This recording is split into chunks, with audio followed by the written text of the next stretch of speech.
All right, guys, welcome to this week's episode of the Texas Public Podcast. Happy Father's Day week and weekend, whenever you happen to might be listening to this. I think we're going to drop this probably before Father's Day. So happy Father's Day to all you dads, all you stepdads, all you stand-in dads out there. So appreciate everybody and all you fathers and all you hunters out there. So today, we've got a guest on the episode today. I'm super excited to have him on, but as always, I got Rudy sitting here with Rudy. What's going on, dude?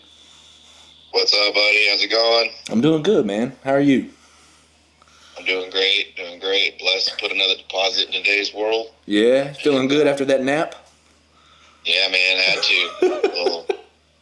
little wolf ain't as young as I used to be. Rudy's like, man, I'm gonna take a nap before the podcast. I was like, uh-oh. I was like, we might lose him forever. Making me feel like Grandpa. But dude, it was hot today. That's for sure. I was texting you earlier. I was texting somebody, a different buddy of mine. He was working today too, and I was like, dude. Yeah, he said he was inside watching YouTube, getting paid, and I was like, yeah. I said, well, I'm at home. I said, but I'm outside. I said, I'm sweating like Biden in a spelling contest. It was wearing me out, dude. It was hot today. So, but no, today we've got a good friend of mine on, and happy to have him here, man. Appreciate you taking the time, Mr. Charles Jacobs. What's going on, brother? What's going on, brother? Man, it's Rudy. Pleasure to be here, and getting to meet Rudy here, man. It's actually an honor, man. I'm watching the stuff you are putting out there, listening to the podcast, and good stuff. Keep up the work, both of y'all. Thank you. Welcome again, Mr. Charles. Glad to have you, and learn and listen. And don't mind if I ask a lot of questions, because I am the question master. Bring it on, brother. You, so it's going to be like me, probably like a little kid on Christmas. So I'm with you, man. If I got an answer, I'll give it. If I don't, then we'll figure it out together. Yeah, so no, I appreciate you taking the time to step in, man. And I've known Charles for several years now. We've even spent some time hunting together. So, man, when we first started all this, and Charles has been a big supporter of us and everything we've done. Going back to the filming and everything. So, he's definitely on the short list of phone calls every time a deer hits the ground. So it's always a lot of fun. But no, Charles is. Yep, Charles is full-blooded East Texas, pretty much born and raised, and he's got some really cool stories. We've just been catching up, prior to the call, and we kind of had to cut it short before we got too far. But Charles he's knocked down some big East Texas deer going back a long time, and still to this day. So I'm excited to share some of those pictures and stuff, man. So, and we've hunted together. I know, kind of have a good idea about how you think, how you approach things. So I'm excited, man. But just give us a little background, man. What kind of the area you grew up. Don't give away any secrets or anything or any spots, but just kind of how you got into hunting and coming up, kind of like into your early 20s. Like you said, man, I'm pretty much born and raised in East Texas. I'm just old East Texas country boy, and my backyard was the deer woods. I grew up with plenty of land to hunt on, and my grandparents they took me in at a very early age, adopted and raised me as their own, and I was very, very grateful for that, and gave me a really, really great life, man. And it's like we're kind of talking about a little bit before the show here. I was 5, 6, 7 years old, trumping around the woods with a 20-gauge shotgun, shooting squirrels, and I put the first set of crosshairs on a deer and put it on the ground when I was 7. And I look at the kids now, and I'm kind of thinking, man, get off that video game, get outside a little bit, I know you didn't grow up like I did, but we want to create some more men for the future of this country. But, yeah, man, I'm old school hunting. We didn't have the technology. We didn't have the trail cameras that had the cell technology. No handheld devices. I got a handheld device in my early teens. It was, I'm going to give up my age here, but it was one of those old Garmin, I don't even remember what model it was. You could spend 5 minutes, and once you zeroed in on your little location, you could hit a button and leave a little, trail marker, and then go into your next spot. And yeah, nothing fancy, man. I spent a lot of time sitting beside a tree, sitting on a 5-gallon bucket, especially at National Forest. And I went to Davy Crockett National Forest hunting. It was across the river from us there, the Nature's River. And knowing it being public land, there's a lot of other people that's out there with some boots on the ground that's trying to do the same thing I was doing. And luckily, my grandfather and a couple of his brothers, they knew some really good spots back in there. We called it no man's land. And that's where I spent most of my time and where I capitalized most of my most of my kills were probably within, I'd say, an area no more than 500 by 500 yards, to be honest. Really? Yeah. But a very lucrative set of woods. Yeah, and I know going back sometime, like, I mean, we've even done some kind of some map scouting and stuff together, and you've showed me some of the old areas that you've hunted, like maybe a little bit reluctantly so, but you did give me some areas to go check out, which to this day I've never even gotten close to, but they're pretty far ways from me. But I was kind of thinking, because you've never really mentioned this, did your grandfather take you hunting a lot? Did he go? Did he hunt with you a lot? And if so, like kind of like how long did that last? So he did. Like I said, I was 5, 6 years old. I got my first gun that was mine in 1985. Still have it, and it's all nice engraved on the stock, the year, and everything. But it's kind of a tradition with him and his brothers and stuff. He had this bumper pool camper trailer, and this was before they had designated camping spots over in this national forest. And it was every opening weekend of squirrel season and opening weekend deer season. We'd hook that camper up, and we'd load up all the supplies we need in the coolers of food, and the rest of the coolers were packed with beer. And we'd head over there, and we had this little spot we camped. And from there, we'd get up in the morning, hunt. Evening, we'd hunt, and have some good food, good drinks. Of course, I'm a little tight. I'm not getting to drink anything, but it's we'd go out in the little hunting groups. We would have a couple of days on that trip where we had the dogs, and everybody's familiar with the dog. They were essentially a little breed, a bench-legged Feist is what they were. Squirrel dogs. Yep, that's it, man. I mean, talk about some noses on these little dudes. So we may go out one hunt, and there'd be 5, 6, 7 of us, and we're just letting the dogs work. And then that evening, we'd all just separate, maybe go slip hunting. And of course, those first 2 or 3 years, by the time I was 8, I was at my grandfather's hip, and I think that year around when I was 8 years old, I knew those woods good enough. I knew how to put the sun to my face, put the sun to my back, and I knew how to get out of the woods and get back to camp. And by the time I was 8 or 9, I was in there squirrel hunting by myself. And that turned into the same hunting, same time I was deer hunting by myself. He kind of showed me the woods, showed me the ins and outs. And of course, gun safety was always really, really huge. And that should be a priority for anybody that's going to be handling a gun in the woods. And I think probably before I was 10, there was a few times he'd go with me, but I was on my own. It was, I went where I wanted to go, and I hunted the way I wanted to hunt, and been that way ever since. So when y'all were kind of party hunting, or you were hunting with your grandfather, you mentioned his brothers, one of his brothers? Yeah, so he had a couple of brothers that would go, and then their boys, which were older, of course, the age of my dad and stuff.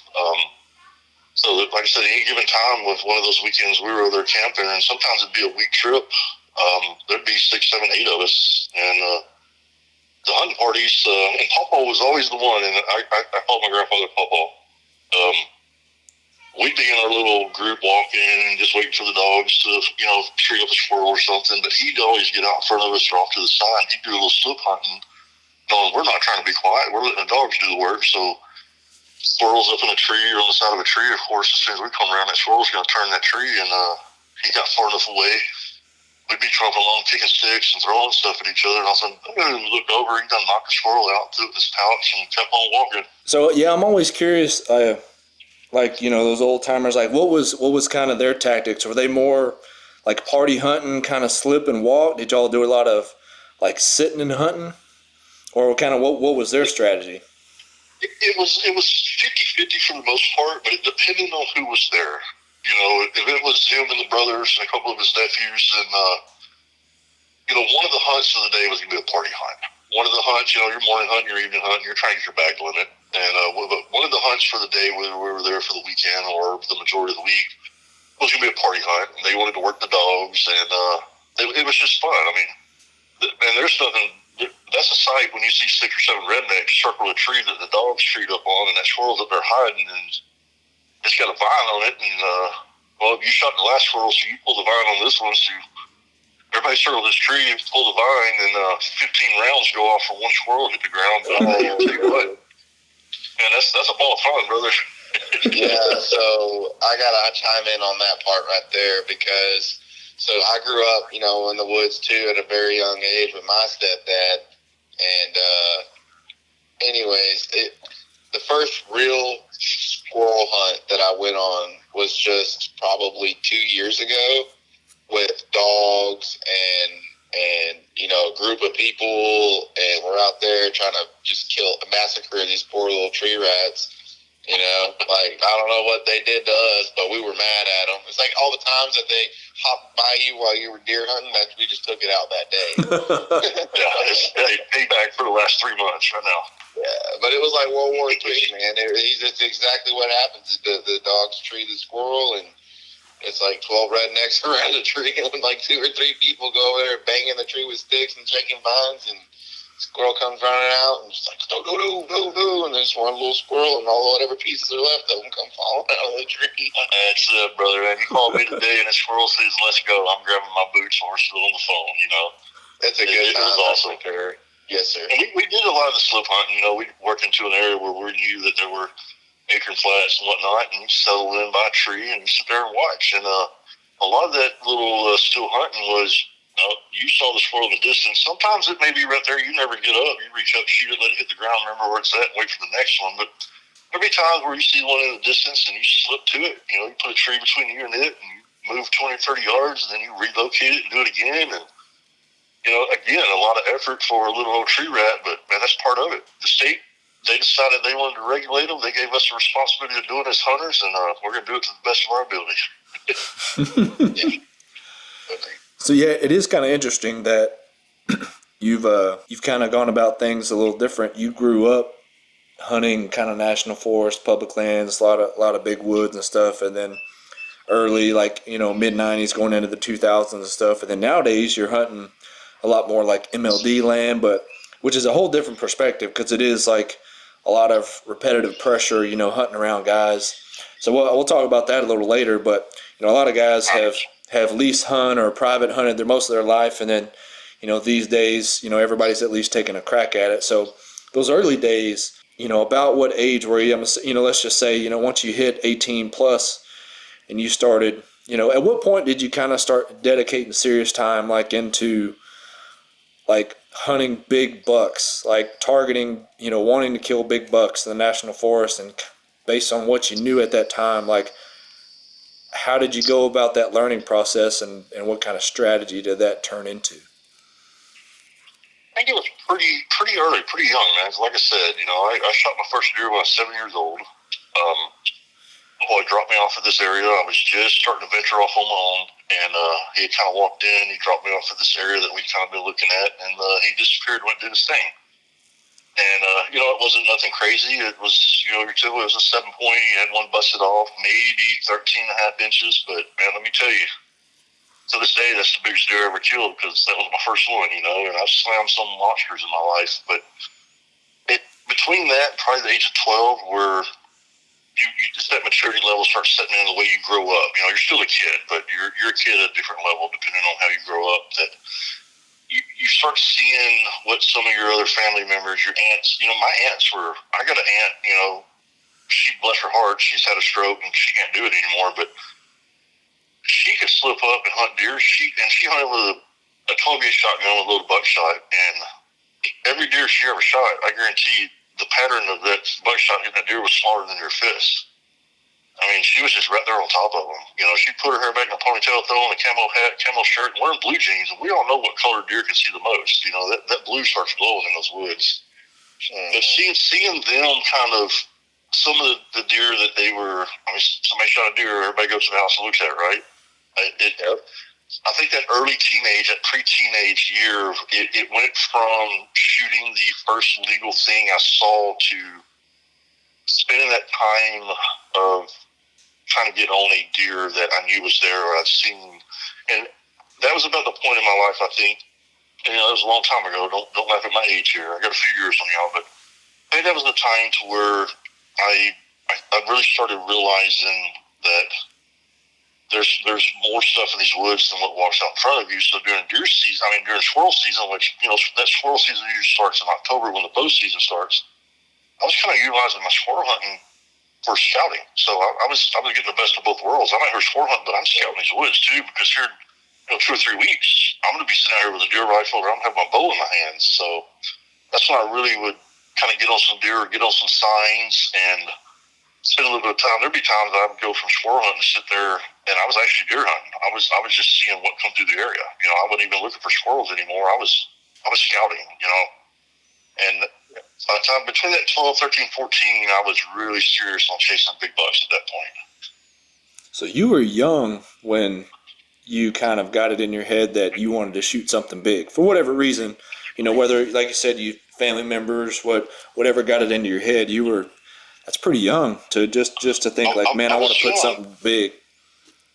I was seeing what other people were shooting that had more years of experience in the woods than I did, and you know, of course, you ask 101 questions, and the older you get, you ask fewer questions because you've got more knowledge. But you know, you start hearing the stories like, "Oh, this 8-point that was about 14.5 inches walked out on me," but I knew this 11-point had been in the area, and they'd been running together, and then they separated, and you start hearing those stories, you're absorbing all of this, right? You're a sponge when you're a kid, and oh my God, you know, and then you start hearing the big bucks took the little buck out to see what would happen kind of stories, and it kind of changed my mindset. I was getting more mature, and of course, you're 14, 15, 16 years old, and you're getting more and more mature, and every day you think you know everything, and 2 years later you realize, man, I didn't know nothing when I was 16 years old, and then you know that's that ongoing progression of knowledge. But I think it was seeing what other people were doing and being engaged in the conversations of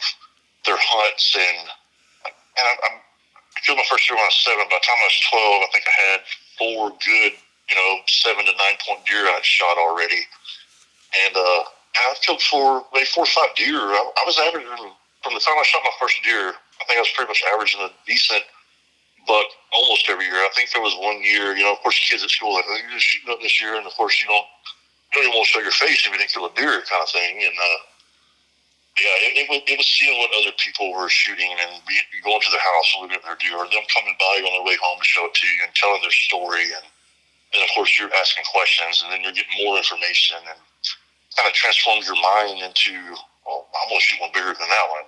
Yeah. And going and finding that deer. So how do you translate that into conversations, what you're seeing, like what you're thinking you want to accomplish? How do you translate that into like a strategy? Like what was it that you were thinking early on that, you know, well, I think I'm going to try this, or this is how this person killed that deer, so I'm going to try that, or like at what point did you kind of start hunting with like strategic purpose? When I finally got the level of patience I needed to have, because you know we've all heard the term buck fever, and when that deer walks out that's legal, you're ready, right? You are ready, but you know you've already identified there's something better in those woods. There's something you want in those woods. You've seen it, and it's having that patience to wait on that deer that you want, and putting in the work of finding out where that deer's at. And that's sitting there and just watching in the preseason. I spent a lot of time in October that I should have been squirrel hunting, and I was squirrel hunting, of actually watching deer. And the patterns change with the seasons. You know, these deer, they're going to go into, there's one thing they want. They're chasing that girl around the woods. When she's ready, they're ready. So these little patterns change, but the old sign kind of tells you what's been going on. You can guesstimate what is going on this year and translate it into next year. But I think patience was the biggest thing for me, of being able to sit there and let a legal, mature buck walk by you. Because once you shoot your buck, you're done. Now you're looking for a doe, or you're looking for a spike buck. You're done. You know, there's your buck. Yeah. Rudy, was that the law? Was that the law then? It was, you were only allowed to kill on public land one good buck, and then a spike and a doe.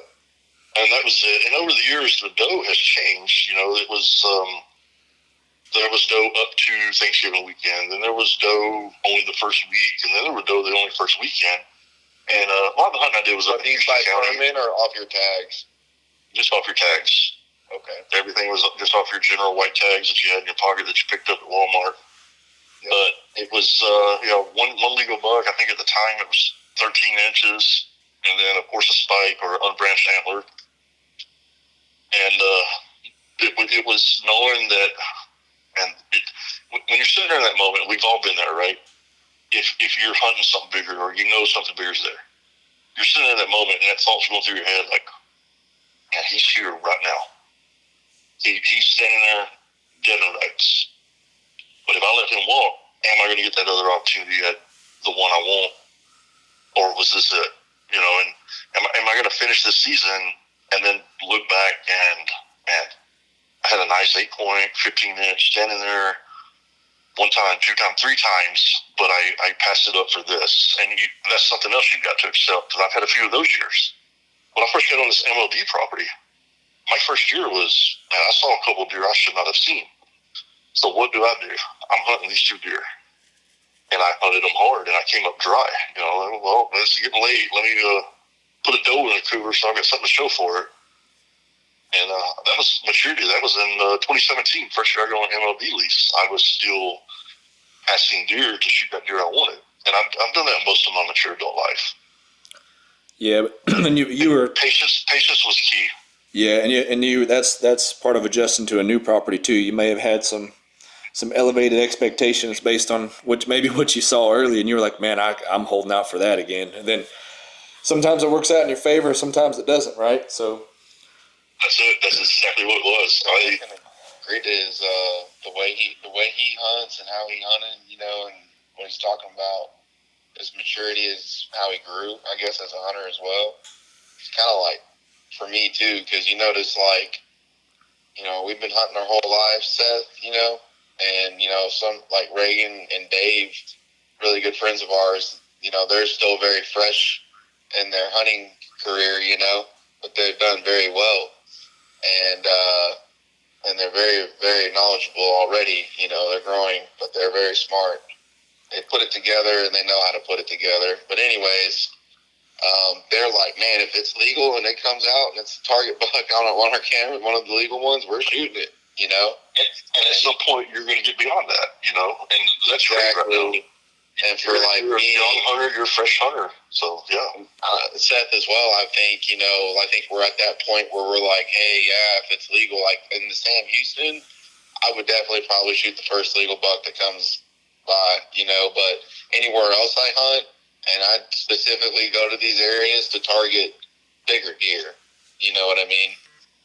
Bigger genetic deer, and I want to shoot the older deer. So that's my growth as well. So I think that's kind of cool listening to it from what I would call someone as my elder, and you know, to their not in a negative way as far as, but you're an older gentleman and you're in a respectful way, and it's more or less just like, I think that's cool, you know, that it's kind of fallen in the same steps without even knowing it, you know. You know, anybody listen to this, at whatever level you are in your hunting, if you're, you know, into your mid-30s or mid-40s like I am, and you've only been doing it 2, 3, 4, 5 years, or you changed the level of seriousness that you're doing it, the patience is a virtue, but it's, you got to know, how much time do I have to put into this? You know, what's my job requirements? What's my home life requirements? So you may only have that opportunity if you've been hunting 2 years or 15 years that, hey, I don't have a lot of time this season to hunt. I know that. I'm going to capitalize, and when that legal buck walks out, that's what's going home with me. And that's perfectly fine. You know, at the end of the day, my aunt Belinda, her husband, Kenneth, everybody called him Gator. He said something to me here probably 5 or 6 years ago that kind of resonates. You can't eat those horns. You know, and you can't eat those horns, but you know what? They make for great conversations like the one we're going to have this evening. They make for great conversations everywhere else, and that's my trophy for the time I put in. That's my trophy for the effort I put in. So that's where I am. And that's where, you know, both of you are. You know, I know Seth. I've seen his videos. Rudy, I've seen your videos, brother. You know, I'm very envious, not to get off topic. You had the trifecta in one day, man. You had a doe, a spike, and a very nice buck in one day. And not only in one day, from the same spot. And I'm thinking, like, you know, man, I'm like, best hunt of my life. That's awesome. That's like the next level. Like, hey man, I slammed those big natural bucks. I didn't go pay you to sit inside that fence to shoot that 250, 300-inch deer. Man, this dude just knocked down the trifecta in one day. I mean, the only thing you were missing was shooting a squirrel and a hog when we went to the truck. I know, right? I might have been able to do it too. No, I'm just kidding. But it would have been nice. Hey, I ain't gonna lie. I would never do that again. That was a lot of work. Yeah. It was a lot of work. But you know what? Like you said a while ago, if you say the best day of your life, other than the day you got married, best day of your life.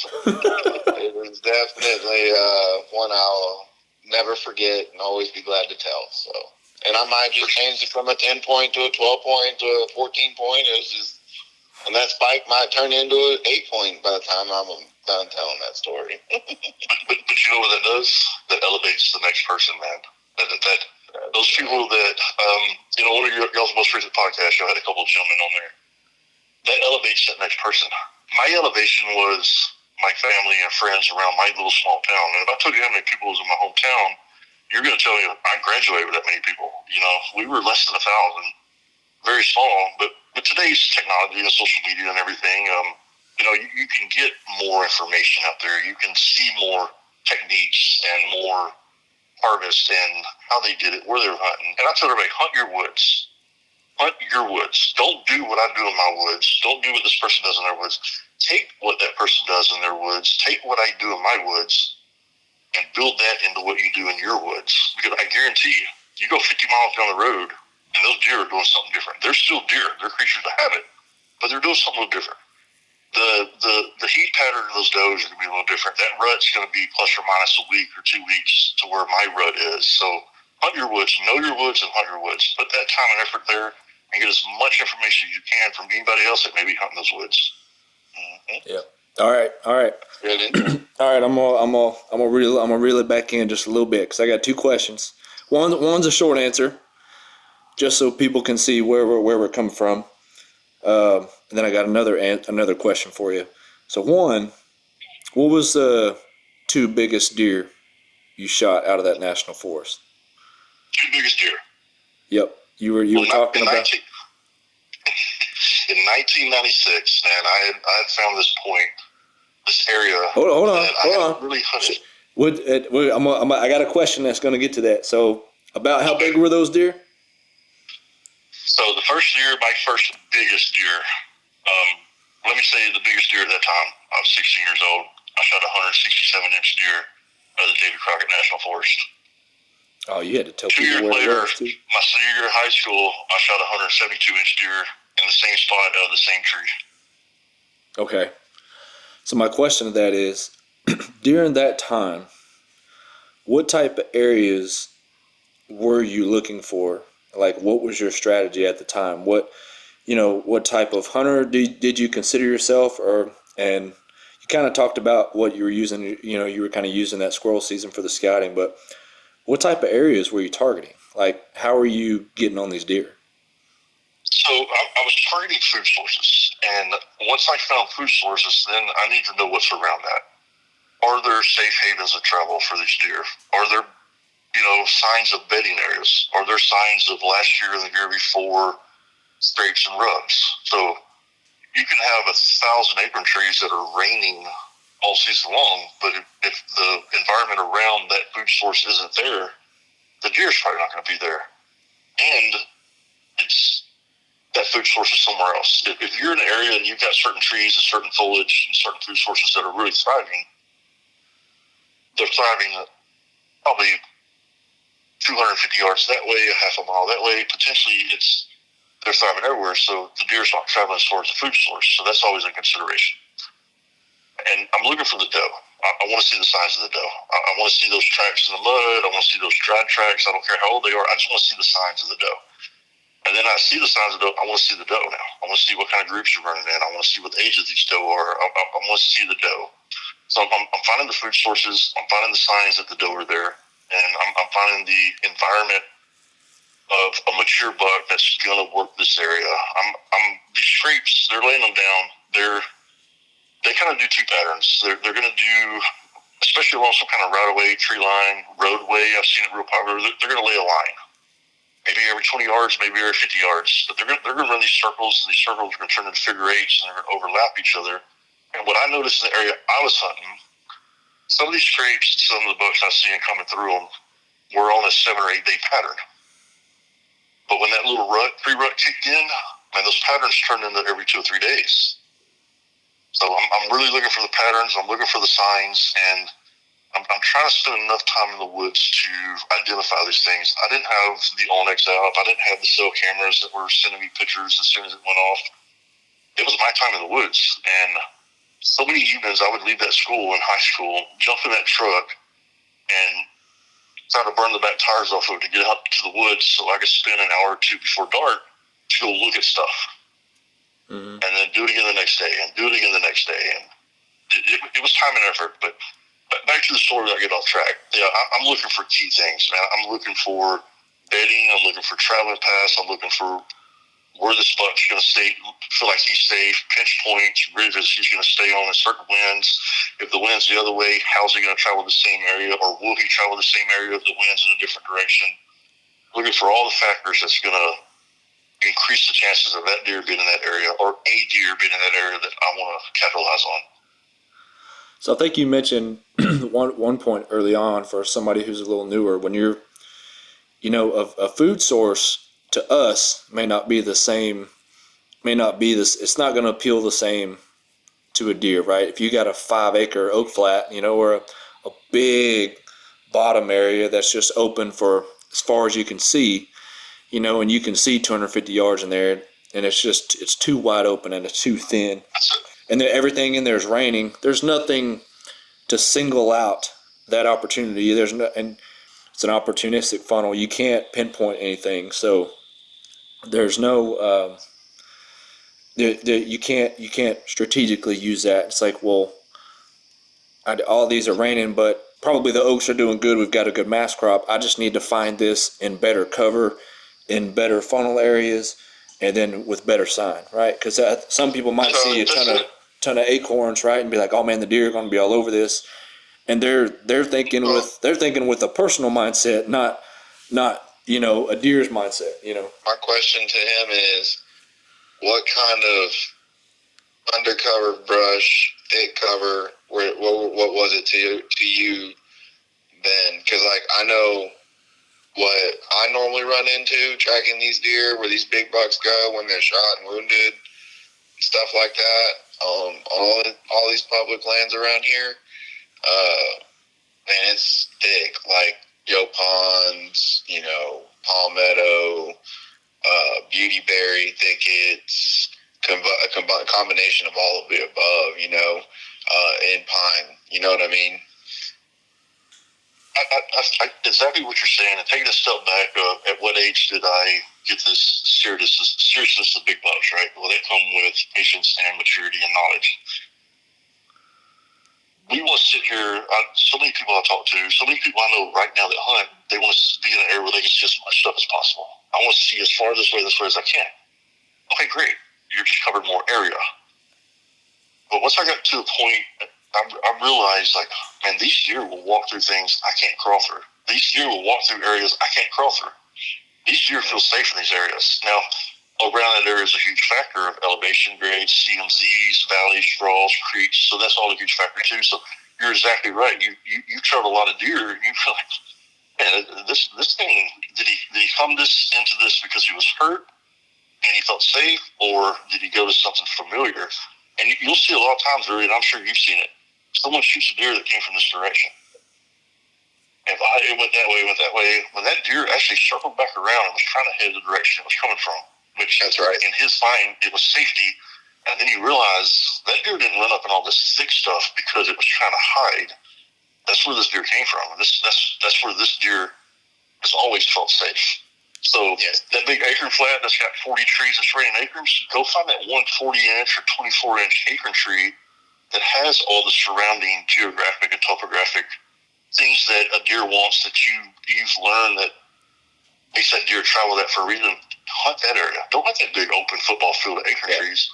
But go find that. If you catch him in there, it's probably because he's chasing the doe. It's not because that's where he wants to be. It's by chance. It's not guaranteed being in the zone, or you know what I mean, in the game. Is what we would call it. You want a young hunter or a fresh hunter, no matter what age, you want to ask the question, what will a buck do chasing a doe? Well, look at the road next time you drive to your deer lease in deer season. They'll run out in front of vehicles, brother. So if you want to know what they'll do, there it is. They'll run out in front of a vehicle. And that's that important to them. And, when we were 16 and 17, it was almost as important to us. But we gotta hunt these deer smart, because they're smart. Just when we think we're one step ahead, we realize, man, that dude knew I was going to be here. Instead of coming this way like he's done the last 3 out of 8 days, he went behind me. Did I do something wrong, or did he just switch it up because something was a little different about the situation? Yeah, and I think a good point to that is, when you think about, why wouldn't, when somebody's doing their scouting and they're finding, a big grove of trees that are just raining acorns and it's just like marbles. It's like, man, why wouldn't the deer be in here? Why wouldn't he be in here? If there's a buck around here, this is obviously where he would be. But it's like, you forget he's trading that for the more secluded, isolated food source, right? Because it's not worth the risk to him. Of course he would prefer to be in there. If he was in a farm that never got hunted, he'd be out there at 3 p.m. every day and until 9 a.m. But deer have the ability, so they say, deer they don't think, or they react. They're primal, right? But he knows that travel time and travel distance is risky. He's not. He would love to be there, yes, but he's going to stay back over here in the cover, right? So it's not about where you think what's best for him. It's about where is he going to feel safe, and which is likely some sort of buffer zone in between there where the does are going to be the same way, and you might catch them on the does, like you said, out here when you're hunting the does. So speaking of hunting the does, so it sounds like you're primarily like using a rut strategy. So like, were you hoping to get a buck just dogging a doe out in the open with no senses, or were you hunting like funnel areas to catch one cruising? So hunting to me has always been, it's got to be challenging, right? I want it to be challenging. I've never paid to go hunt inside a fence. Nothing against that. If you took me out to a property tomorrow, like, oh, watch this, every time the feeder goes off, 12 shooter bucks would come to it and 30 doe. Hey, that's great. I'm probably not going to hunt that. If I need meat and want meat and it's the last day of the season, hey man, take me over to that feeder, but it's a challenge. I want to outsmart that animal. I want to outsmart him. That's part of my trophy. What he's carrying on his head, what he's going to put in my freezer, my refrigerator, and put on my dinner table. But I want to, at the end of the day, the end of the week, the end of the season is, I capitalized on that big monster and I outsmart him. Now, don't get me wrong. We talk about these big open areas and acorn trees, rain and stuff. Don't forget those areas. If the doe are coming there, don't forget them. Do your hunt. Try to pinpoint that rut. And if those doe are in there all the time and that rut comes around, guess what? He's going to run out in front of you just like he runs out in front of you ever go down the road. If you haven't capitalized up to that point, be there. Be where those doe are. Always be where the doe are. But when you know it's turning on, that pre-rut to me is just as hot as that rut, man. The good thing about the pre-rut is they're getting more aggressive. They really haven't locked down on doe yet, but they're sniffing around, so they're a little slower. I have sat in the woods during the heat of the rut and have 5 deer in a day run by me in that national forest and never get a daggum shot on it. Yep. I mean, they're running doe everywhere, bro. I'm back and forth, all you see slash through the woods. She ain't stopping. She that tail's not coming up. If that tail comes up, she's just waving at him so she can break and run again. So to me, that pre-rut is huge. They're still looking for what they know they want, but they're a little slower about it. So you kind of catch them in between of being super smart and super dumb. And you're going to get a better chance of getting that shot out there. And I feel like, I think I have found that time frame for me, like you said, in my woods, just relate, to what you're talking about, because just going off video, when camera footage that I've shown Seth, I'll be glad to send it to you and show it to you, or have Seth send it and show it to you. But it's pretty cool because I was just on a little group of does on a little group bedding over here, and sure enough, boom, the bucks started showing up. They started checking these does, and then in about another 2 weeks, they was chasing them around everywhere, and I had a real nice deer, man, I was chasing, and I just decided to shoot one of the bigger bucks that were in the area there for sure. Wasn't the one I was after. So with that said, similar to my question a minute ago, how might you hunt the pre-rut versus your rut differently, if you would? Hunting the rut is going to be the data I've collected based on the doe activity. Hunting the pre-rut can be a combination of the data I've collected based on the doe activity and the signs I've seen. The old signs, the old ruts, the old scrapes. What I remember, camera footage from last year, this year coming through here. What I've seen this year with my cameras running early, running through the summer. I'm going to take a combination of that because he's still on his, what I'm going to call his cautious patterns, right? Mm-hmm. But like Rudy said a while ago, he 2 weeks before, he's seen that buck coming in stiff and he's checking them out, right? So he's between that super smart and super dumb stage. The does are going to get his attention, but they're not ready for him, but they're going to draw his attention a little bit. So he's going to start coming off of his patterns a little bit. He's going to recreate his patterns. But he's going to be doing what he did last year. I mean, they come back and rub the same trees. They open up the same scrapes, and they're creatures of habit. So pre-rut, I'm kind of that in between, and I'm not putting really anything in order of importance. Because Seth, you know me, and I'm sure they can come up. I'm real huge with the moon, the new moon. I single it out when it's there, and I'm in the woods all day. And if you look at probably the last 4 or 5 deer I shot, it was within one day of the new moon. But pre-rut to rut season, when it's the rut, I'm going to be where I know the does are. And if they're chasing and there's a hot doe in the group, and the bigger the group, the better. But all it takes is one doe being hot, and if one doe is hot in a group, and that group's been together for a couple of generations, they're all going to come in within days of each other, really. Right. If you got 5 doe in a group, probably within 5 days, they're all going to be hot, overlapping each other. And he may push one of them off the group, or one of them may abandon the group, and you give him a good chase or something. But during the rut, man, we're the doe are. That deer will run himself hungry. He'll run himself thirsty. You'll see his tongue hang outside of his head because he's only thinking about one thing. So all your thoughts on hunting the food, all your thoughts on hunting that drawer, that CMZ area that he's traveling, get yourself where the does are. And there's a million arguments to that because every property's different. But pre-rut, I'm more strategic on he's patterns here, the does have been here, they're going to pull him off of his pattern just a little bit. He already knows to start checking. He's starting to check. He's ready. It's a week, 2 weeks out, he's ready. And he's going to be moving a little bit slower for you when you get the crosshairs or that pin on him. Yeah. So, have you ever killed an early season buck? Like early, like first 2 weeks in the season, something like that, should I say, that was still on maybe a pattern before he broke off into his cruising? I've shot a couple of deer probably in the last 7 or 8 years, probably 2 or 3 deer that were still, they had just started laying their scrapes down. They were early, they had just started laying their scrapes down.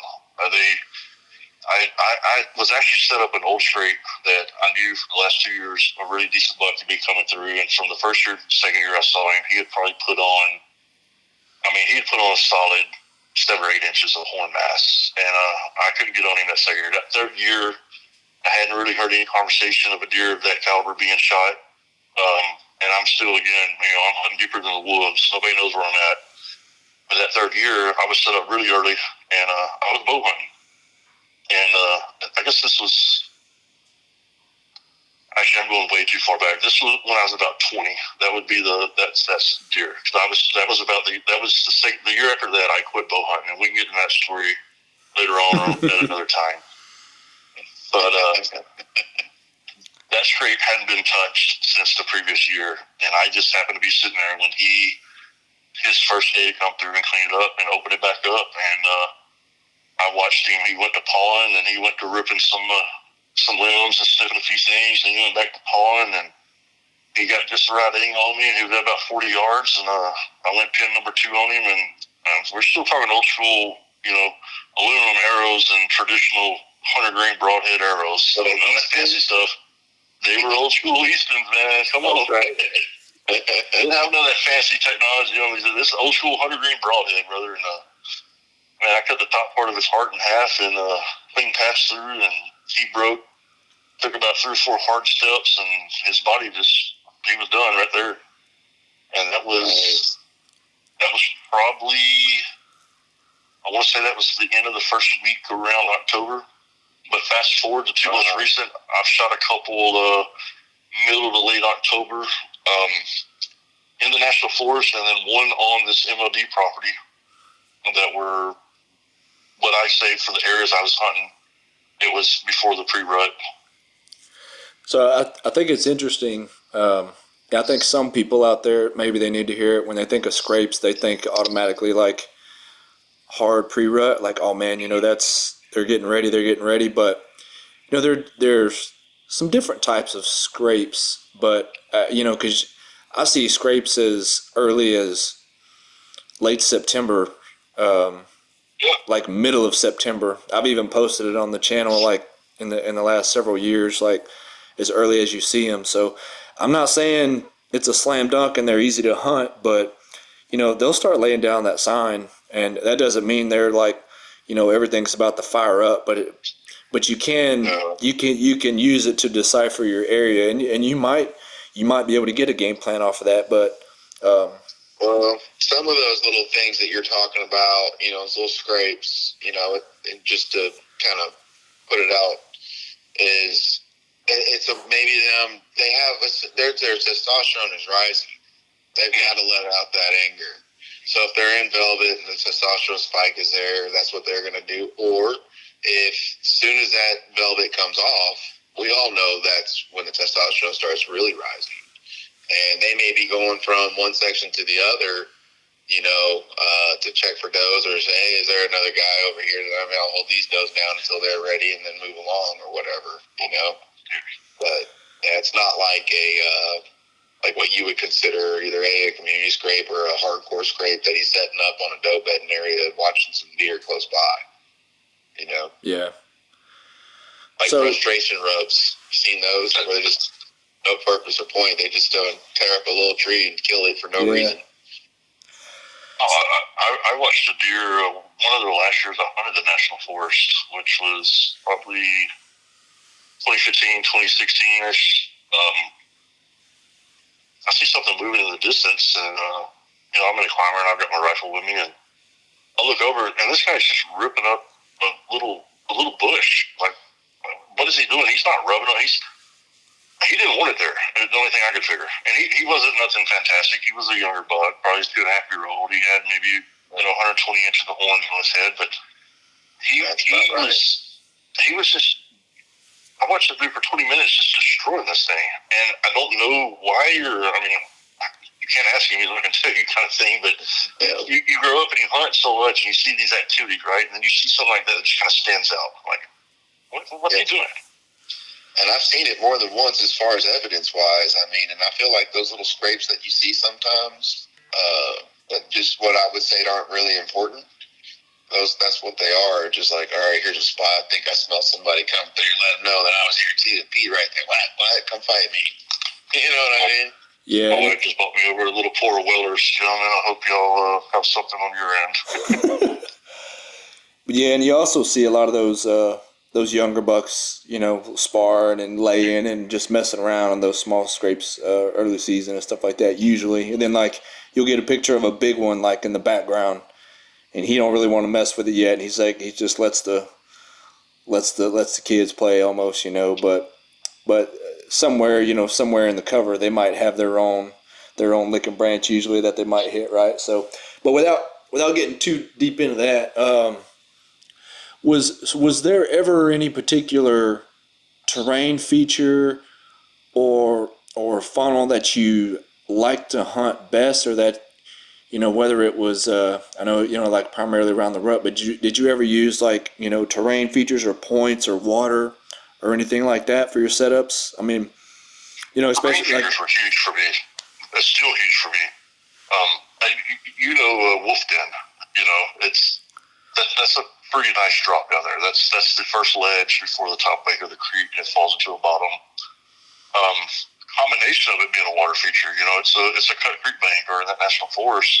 Not to give up too much information, but there were times I was looking at the Nature's Riverbank, and it was a 2.5-hour walk back to my truck.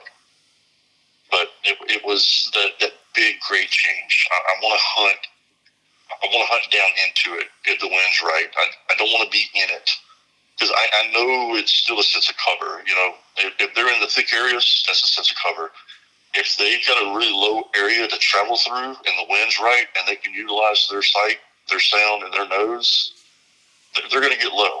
You're not, in my experience, I've seen it before, but if you've got a big high ridge over here and you've got a nice low area here and it's perfect conditions with both the wind, the coverage, foliage, 9 times out of 10, that deer's going to take that lower route. If there's nothing else that's on his mind, it's not the rut. He's traveling from point A to point B, whether it be from bedding to food source back to bedding. He's going to be tucked in on the edge of that thicker stuff. He's going to take that lower grade of travel. He's going to walk down that gully. He's going to walk on the toe of that big bluff coming down before it flattens out into that creek bottom or that river bottom. So I never like naturally hunting or just open hunt national forests, necessarily just a big flat area of land, no matter what the foliage was. If I knew something was coming through there, of course I'm going to hunt it.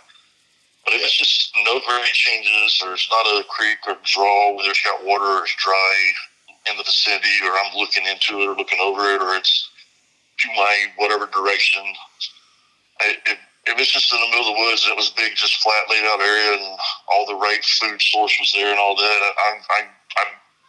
maybe I missed opportunity, but I didn't put a lot of focus on it. I didn't put a lot of scouting on it. I might have looked for a trail that might have come through it on the edge of it or something, but I was looking for those thick brush lines, those transitions from underbrush to really thicker timber, spot cut land compared to land that wasn't spot cut. And but grade changes, I love trying to find the grade changes and seeing the sign I want to see with the grade change. All the conditions will be perfect, and there may not be one sign there at all. That's part of the scouting. Like, man, if I was a deer, I'd walk through here. Well, guess what? You're not a deer. Yeah, like if you were thrown into an area blind, what you're kind of alluding to is like you would prefer to find something with terrain, elevation, some sort of back wall, something there where you can at least maybe count on until you can find what the sign's telling you. So if I had to start somewhere, that's where I would start and then work out. Looking for the pinch point, looking for the grade change, looking for the terrain features. Definitely. If there's a piece of land, Charles, where are you going to start? I'm going to look at maps, look at topographic, and I'm going to start over here, and then let's see what happens. And you say typically you like to be at a higher point of whatever that area is, either up on the side of the ridge or on the side of the bank or something, and looking down into an area below you. You kind of like that vantage point. A vantage point, and always a condition of what's the typical wind for that area. And we know as we come from the summer months into the winter months, that wind starts making that transition from southeasterly, moving around to the west, to where you end up with a northwest, northeast wind, and then you have your occasional west winds, your northeast winds. But so knowing the time of season on there, knowing what wind to expect, huge factor where I'm going to set up. I've had areas I've hunted in the national forest where I'm hunting the same area, but I had 4 different places I'd set up on it. Mm-hmm. My point of egress and ingress were all different. The first 400 yards of travel might have been the same, but I eventually got to a point to where I went one way or another way just to hunt one area. Mm-hmm. Yeah, I think that's a good point. If you've got a good area, even if it's talking about historical, people talk about going back to the same tree.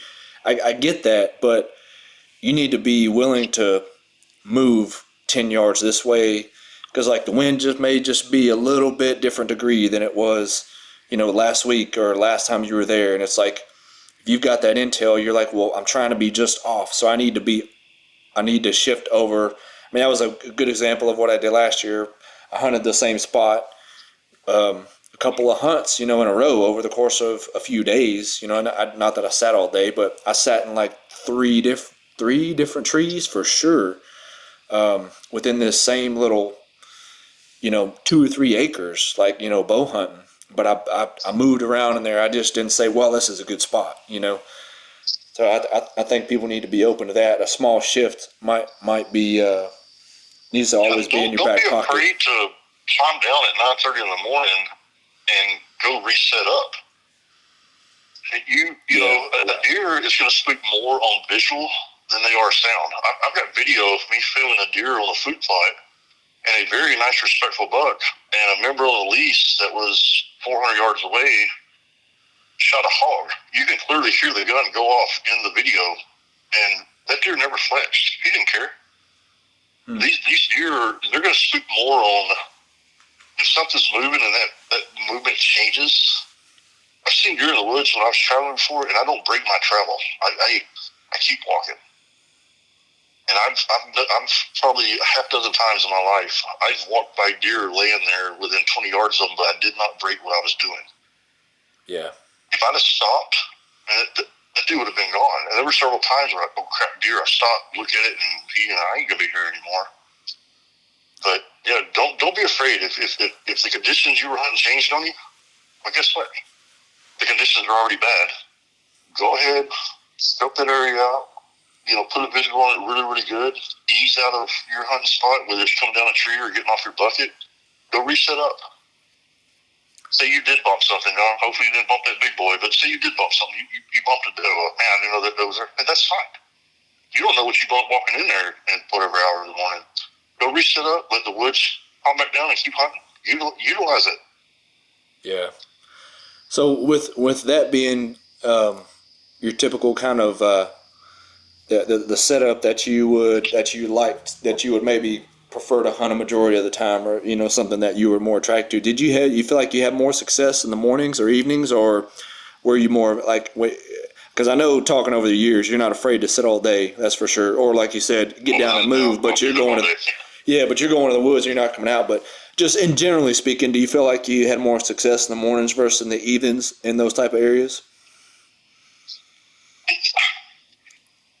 I would really just have to replay a bunch of hunts in my head, but it's been what I would quick answer, a pretty even mix. Even me wanting to take that higher advantage point, I'm taking that because all the signs and all the conditions put me there, and that's where I prefer to be if I can be there. But if the conditions won't let me be there, of course I'm going to hunt it the best way I can hunt it. But as far as mornings and evenings, I think it's really based on what's been going on. There's certain areas I know I want to hunt in the morning, and there's certain areas I know I want to hunt in the evening. But that all comes back to that decision being made from the time you put in the woods, the data you've collected, so that you can make the best educated guess of where to be to most benefit your hunt. If I would say how many deer have I shot in the morning and how many deer have I shot in the evening, I'm probably leaning toward I've probably killed more deer in the morning hours. And if that number is true, it's not by a huge measurable amount. Yeah. It's in my experience. My experience in the areas I've hunted, it's been I would say pretty even. I would say. Because I was where I was that day, no matter when it was, based on data and conditions, Right. And, I wouldn't say that, I've killed my last 8 deer in the last 8 years in the morning, so I'm only going to hunt mornings. So it's been a pretty even mixture, because if that was the case, I'm not going to hunt the evening. I want to go out in the morning, and that's been the norm. And there's no norm. Like we said earlier, you just when you think you got it figured out, you realize man, I've got to make some more adjustments here. That's why it's called hunting for a reason. Yeah. Mm-hmm. So you mentioned we had one strategy we kind of hadn't talked about yet, but going back to the way you maybe used to do things or the way you do things now, because I know part of your answer to this. Do you use any kind of calling? Do you do grunting and rattling, or one or the other? I use a little bit of combination of rattling and grunting. I'll use a little bit of doe bleeding, but there's a time of the season for that. There's a time of the pre-rut and the rut and everything for that. And if it's pre-rut and some of these bucks are, that testosterone level starting to elevate, and they're claiming more dominance in their area, that buck from the end of August through September and maybe early October was running with another buck or 2 bucks or 3 bucks, right? And that aggression level is not elevated that much. That testosterone level hasn't started elevating. So, am I going to do aggressive buck grunts, or am I going to do tendon grunts? I might mix in a little bit of tendon grunt because any one of that him or his friends, I want them to get curious. And I'm not going to use a hell grunt unless I've got a deer in sight. I want to know where that deer is, because these deer, brother, I tell you, you can sit there and blind grunt. I do a lot of blind grunting, and it's, we can get to the last year before last, that really, really nice big basket with the curved brow tines. Mm-hmm. Blind grunt, aggressive blind grunt, and I threw in a little tendon behind it and elevated my climber, and the way I moved my head from left to right, that deer can be 200 or 300 yards away, and he's going to pinpoint where that is. This deer, when he come running in, I'm talking wide open. I saw him coming from the distance, and he locked him up and started looking and snorting 50 or 60 yards from me. He knew where that sound come from, so I'm very cautious with the grunts, because if he's there and you don't know he's there, and that could be 100 yards away in the brush, and you let your grunt out, he knows exactly where that came from, and you let that blind grunt out, get real still, get real quiet, and just start moving those eyes. But it's a combination of time of season for me. It's so when I know it's turning on, I'm mixing it up. I'm grinding horns. I've got a set of horns hanging on a string down in the brush on the ground. I'm yanking that. I'm tendon grunting. I'm aggressive grunting. And then I get quiet, and I stay quiet 20, 30 minutes. And then I may go at it again. Gotcha. Okay. Well, you answered one of my questions. I'm going to ask you how often you grunt when you're in the tree. So you're saying like you're definitely not afraid to do it, back to back of 20 and 30 minutes. So when you say that your type of grunting, like what's your go-to? Like I know you said you're not. Do you feel like you do more? I mean, I would say everybody would do more blind grunting. I guess unless you're just afraid to. But what you're saying is don't be afraid to blind grunt. Because some people say, I'm not going to grunt unless I'm grunting at a deer, and I'm trying to get his attention because he's leaving or something. But you've actually had success just blind grunting. Oh, without a doubt. And here's the thing with blind grunting is don't be afraid to blind grunt. And if you're pre-rut, work in more tending grunts. Learn how to do a really good tending grunt, because they're starting to get curious. They know what's coming for them. And there's something they're already on something. They're going to come check it out. But know this with blind grunting. And that's why I say put it down, get still, and just really start watching the woods. If this deer is coming from a distance, I've had them come run all the way in and lock up the brakes and just start snorting because they're ready. And that was only an aggressive grunt. I put an aggressive grunt out in those woods, and something took the challenge and was coming for a fight. But you do those little blind tending grunts. Well, that deer's coming on curiosity now. He's not coming to fight you. He's coming on curiosity. So he kind of knows where he came from. He's going to come into that area how he wants to come to that area, because he's not in a rush. He may come in and be standing 50 yards or 120 yards from you in a thick area, and I have watched deer stand there for 20 minutes and just check out an area. So you do your little tending grunt, and you're sitting there and like, I spent 20, 30 minutes, I ain't seen nothing. You got to make that decision now. How well did I just scope out my hunting area before I let that next grunt out? He may be standing there 60 yards from you. You don't even know he's there. You lift that grunt up, and let's say you're under full cover, and you give a couple of nice little tendon grunts to it, and he pinpoints you and already knows, nope, you'll never know he was there. Yeah. You may hear him bust out, or he may just slip right back out of the area, and you never know it. So that is a risk of blind grunting. But if you're going to blind grunt, do it smart. Really, really pay attention to the woods. Look at those thick areas, and that guy may be standing there and you won't even know he's there. But he's coming in to check something out now. Yeah, no, that's a good point. Because if you're going to be grunting, if you're going to start tossing them out there, like you said, even if you're just doing tending grunts, sit still at least that next 15, 20 minutes, and he, like you said, he's probably coming to the thickest point, and you're probably at some point either on an edge where you can see or something. They're going to stop somewhere before they step out, right? And he's there. They probably pick us off a lot more than we realize. Rudy, I know we talk a lot about Grunt, and I know you. Correct me if I'm wrong, but I know you're a big fan of the tendon grunts, right? I mean, what's your take on all that? Absolutely. I'm a big fan of using calls in general and rattling. So yeah, I believe in it, especially in those certain set of woods. I mean, it's a lot better. And over here, closer to home, it's I don't touch any kind of horns. I just do tendon grunts, real soft, real soft. Because like you said, it's not about being loud. It's not about getting something out. It's just about being nice and easy, and they can hear it a long ways. Their ears are tuned for that tone, and I'll come sneaking right on in, usually circling downwind if it's a mature deer for sure. That's it. Got to look for that. Utilize your hunting space. Smell it. What was that? I said utilize your hunting space, your hunting area. If you're hunting kind of an open area in front of you, and you decided to back up to a thick area, and you got a combination of thick and whatever to your right, and the wind's going that way, and if he comes in, he's coming in that way. Turn your head to the left. You got a creek bank on your left. Turn your head to the left and grunt over there. He may come in a little further for your benefit because he thinks that grunt that came from across the creek or something. That's right. That tender grunt, like you said, Rudy, that tender grunt, they can do you wrong pre-rut, during rut, or post-rut because it gets their attention to come check something out. Yeah, that's. If you know you're in the heat of the rut, turn it up. Turn it up in the heat of the rut because we know what's on their mind, and if I can come whoop you off of it and have it, I'm going to come do it, kind of thing.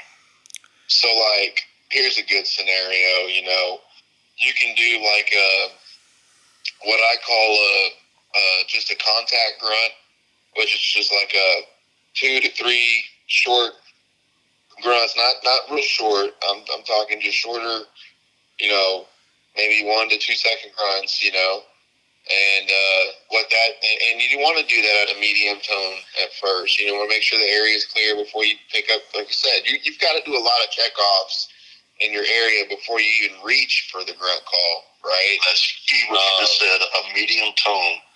If it's something close, get its attention first.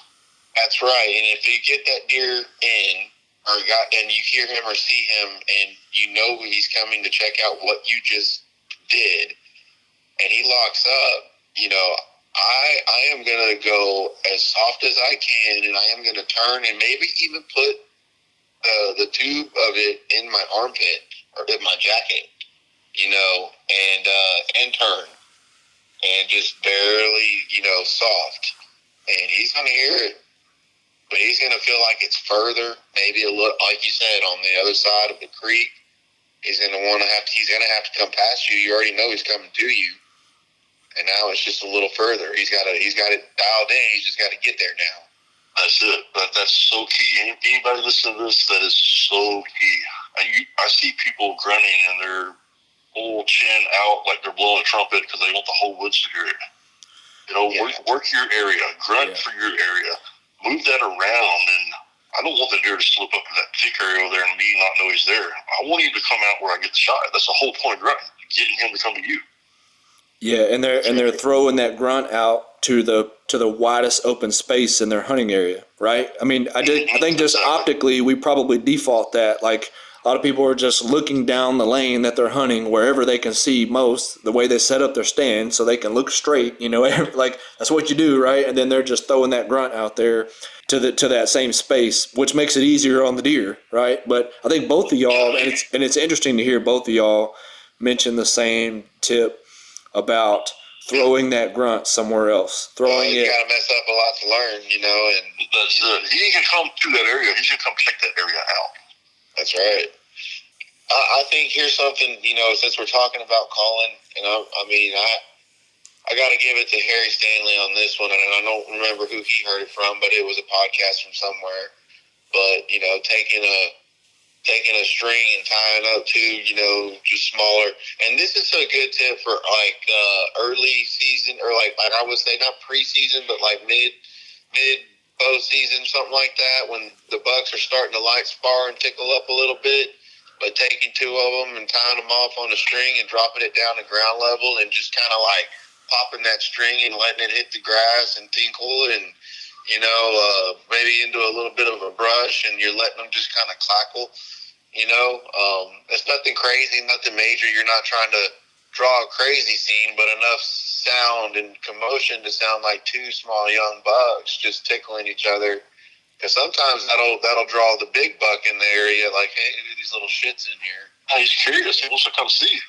That's right. You know, like, if I'm elevated, my rattlers are on the ground. If I'm elevated, my rattlers are on the ground with a string tied to it every time. See, okay, that's cool. You know, and like I think that's an important tip. You know, for somebody who told me that, and I still don't really. I have done it. I just don't do it every time. But my mom keeps jacking on my freaking antlers, dude. I got to get some more. Speaking of antlers, little side step. If you got some natural antlers to use, they're going to give you the best sound. There's some really good ones out there, fake and different rattling techniques. I've got a couple of those little, take it apart and clink them together, and they sound really good. But yeah, you got some natural antlers that you can use. It's just going to be that much better. Yeah, you know, something else. I'll throw kind of a random tactic in there. Something that I've done a little bit more of the last couple of years, and sometimes I've even done by accident. But I think this is a little earlier, like just a little bit shy of PreRut. There's something also to be said about, and you can grunt along with it, but just, you know, real soft and like once or twice and then nothing else. Don't get crazy with it. But like even the earlier parts of the season, thrashing, you know, bushes and limbs, because the last couple of years, 2 different times, I've had bucks run in on me early October, like bed to food time frame. Like I'm not hunting the scrapes areas. I'm just hunting, you know, a throughput area or a food source. And bucks have come in because I was moving stands, or I was like, they hear that and it just drives them nuts, because that's when they're laying down a lot of the rubs, you know, like they just start rubbing a bunch, and it's like it's midday. And it's like after they hear it for a couple times, they're just like, damn it, what is that? And they get up and they just come down there to check it out. Like, I think you could try something like that earlier in the season more often than people think. Anyway, I'm just throwing that out there. Well, I think that's a good idea, because you're right, because a lot of it is territorial. I mean, these bucks are fighting, and when we see them fighting or we hear them fighting, 9 times out of 10, they're fighting because there is a hot doe. But sometimes they're fighting just because this guy came through and tried to get in my area. I mean, you walk in my house, we're probably fighting, kind of thing. And that's right. And that early season, like you said, Seth, you can do a little rattling, a little brush shaking, you know, bounce those horns in that brush. They know it's getting closer and closer to turning on, but they ain't got a counter hanging in those woods. They something. That's them worth bucks my are attention. fighting for them does, man. They are fighting. If the area they're fighting for at the time they are fighting is for the breeding rights to the does in that area. That is it, brother. And the bottom line of it is if another buck comes, and that's where the theory of the mature buck always wins, and he controls the area, right? Because he's gonna know exactly when to be there. He's going to know that, hey, that young buck can go in there and try to hold that girl down, but I know in about 3-4 days, that's when I need to be there, because she'll be getting real close like she did last year, and I'm going to go take out all them other bucks, and that's my spot now, just for that week grace period. Or if it's a group of 3-4 does, he's going to hang out until all 3-4 of them get bred, you know, and then he's going to move on to the next doe.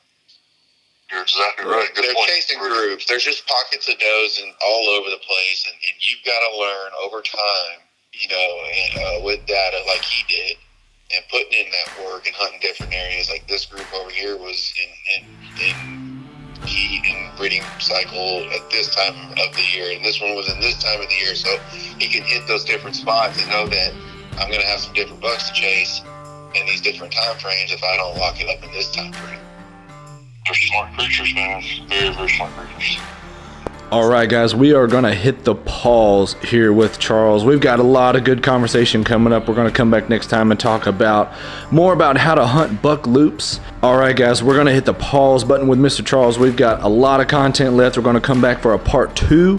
We're going to talk more about hunting buck loops when they're on their kind of long-range patterns and what part of the loop you want to hunt. We're going to get into some of Charles' biggest deer stories, but a lot of good stuff left.